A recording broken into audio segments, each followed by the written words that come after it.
This is Between the Lines. Today, we dissect the road less traveled. Hello again.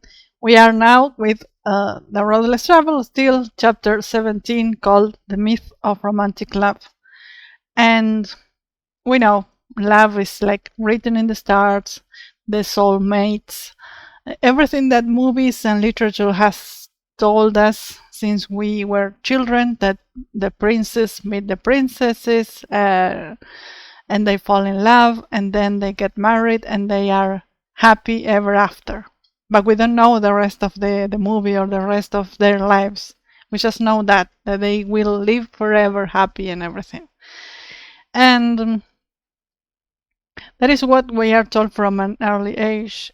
And we think that is love, this falling in love and then getting married or being in a couple, those kind of things.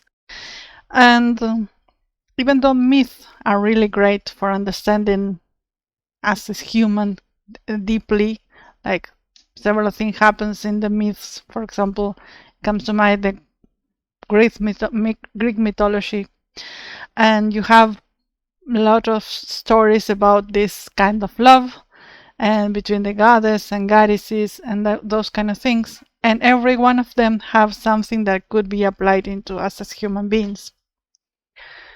However, these myths are really not the best example of love. Except for one that I heard a psychotherapist mention that this was the only myth about love that exists, which is the myth of Perseo and Andromeda.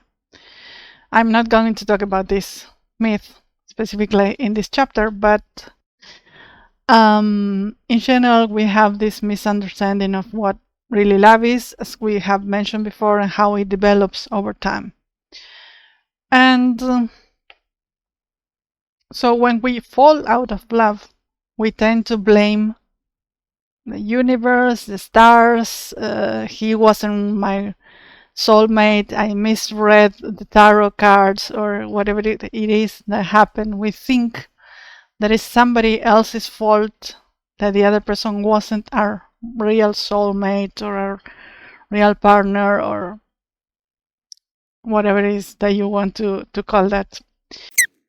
And of course, this book was written again like almost 50 years ago. So at this time, it's important to know the context when our book was written, because it was during a time where you were supposed to marry the other person.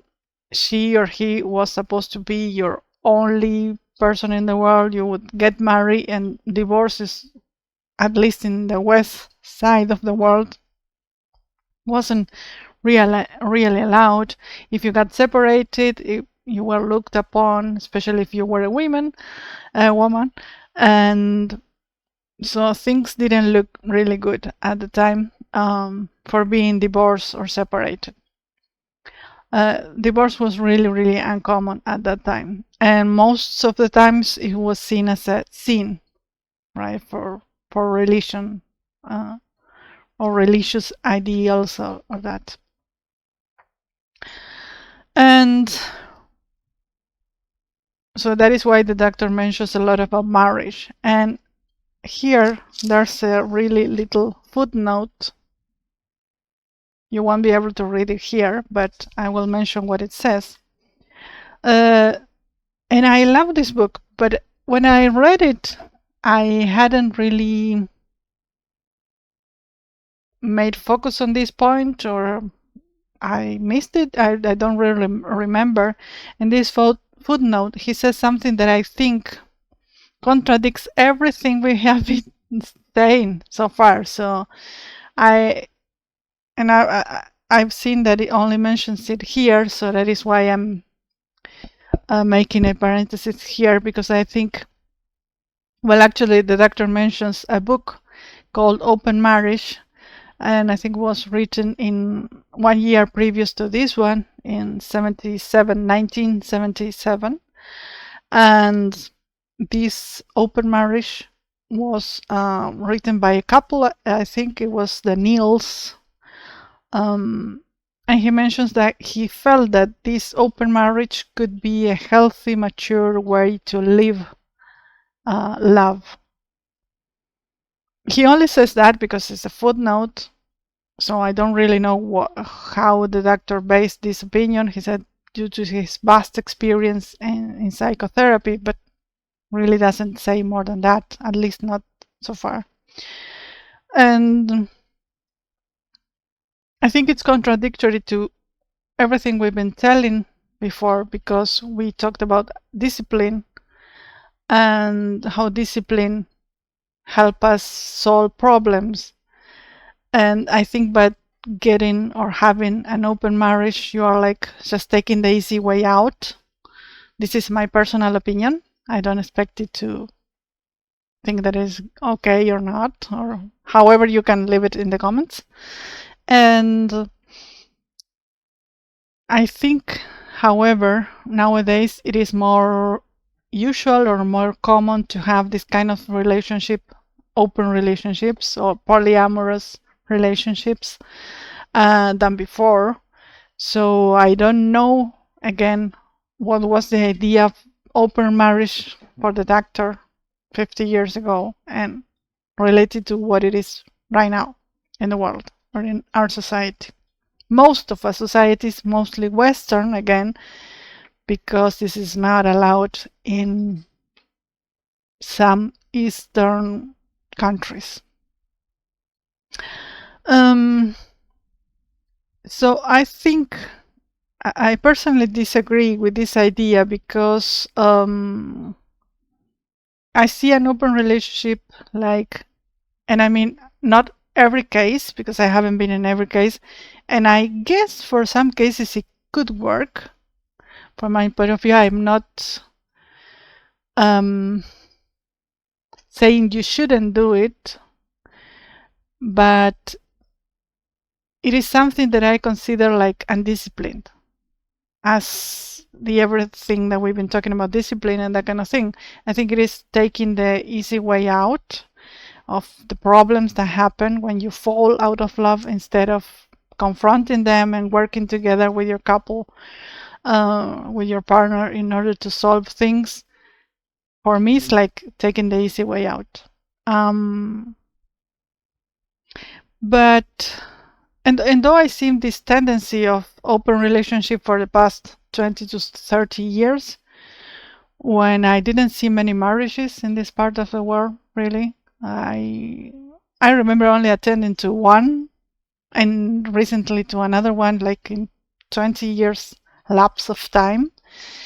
But I think nowadays getting married is coming a little bit back on tendency, let's say, again. But anyways, I don't think this is actually a disciplined way of living, unless it can work for, but I don't think for many relationships. I know several that have tried this way of relating to their partners and hasn't been fruitful at all. Sometimes it has ended badly. Sometimes it has, most of the times it has ended badly, for what I've seen. And it is something I'd rather not have in my relationship. But anyways, that's my idea. And I think there's always getting hurt in this kind of relationships. So, I think it's the easy way out and totally against discipline, as we've been talking so far. But anyways, I wanted to mention that because I also remember when I was reading this footnote about the movie Indecent Proposal, with Robert Redford and Demi Moore. If you haven't seen it, it's from the 80s or 90s, I think, where a couple that's broke, basically. They are offered $1 million if the wife or have relationships outside of her marriage, and it ended it ended happily in this case. I will spoil you, but there was a lot of things going on in the middle that didn't really help the couple. But anyways, and that's my idea. And this chapter is really short, so it talks about like the myth of romantic love that we have seen in Disney movies since I was a child. Nowadays, Disney movies are more realistic, we could say, and princesses are not longer expecting to be saved from a prince. But yeah, that is this chapter so far. So if you like it, please comment. If you didn't like my opinion, also you can comment. With most of the book, I'm on board, but with this particular point, I disagree here. So I'm telling you this. Still, again, for me, the book is so far, because I'm rereading it, is super solid for you to become better at relationships in general. And again, I haven't read this book, Open Marriage, so I don't really know what to think about it. But anyways, see you next Sunday. Bye bye. Stay tuned for Ulua's next episode.